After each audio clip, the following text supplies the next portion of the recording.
আমাদের বিদ্যালয়ের ফিল্ডে এই ঘোড়াটি প্রতিনিয়ত আসে, ঠিক আছে। এর সাথে আমরা সবাই মাঝে মাঝে খেলা করি, আমার এই ছাত্ররাও কিন্তু খেলা করে। অনেক সুন্দর। তবে ঘোড়াটাকে আসলে শ্যাম্পুতে গোসল করানো দরকার, আমি নিজেও দেখছি। আমার কাছে খুব ভালো লাগে। তো আমি একটু দেখি, ঘোড়াটা কিন্তু অলরেডি পোষ মেনে গেছে, এখানে আর কোনো সমস্যা নাই। দেখছেন খুব সুন্দর করে আমরা ঘোড়া দেখে কিন্তু অনেকে ভয় পায়, কিন্তু আসলে ভয়ের কিছু নাই, এ অলরেডি আমাদের সাথে মিশে গেছে। এ দেখেন এই যে শাহরুখ কিন্তু অলরেডি ঘোড়াকে মাঝে মাঝে স্কুলে যখন আসে একটু লালন পালন করার চেষ্টা করে, খুবই ভালো লাগে।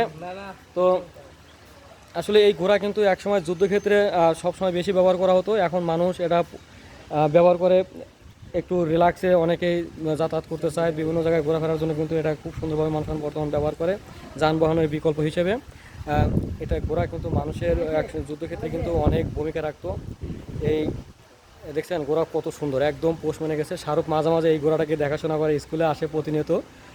তো যাই হোক, পোষা প্রাণীকে আসলে ভালোবাসা উচিত। আল্লাহ তাআলা বলছে যে মানুষ হচ্ছে আল্লাহ শ্রেষ্ঠ জীব, আর এই মানুষকেই কিন্তু বলছে যে আল্লাহ তাআলা যা কিছু সৃষ্টি করছে সবাইকে ভালোবাসার জন্য বলছে। তো যাই হোক, ছাত্ররা কিন্তু এটাই তার একটা দৃষ্টান্ত দেখায় যে এখানেও যখন মাঝে মাঝে আসে সবাই খুব সুন্দরভাবে এই ঘোড়াটিকে লালন পালন করে এবং গাছ টাছ খাওয়ানোর চেষ্টা করে। তো সব যাই হোক, ধন্যবাদ।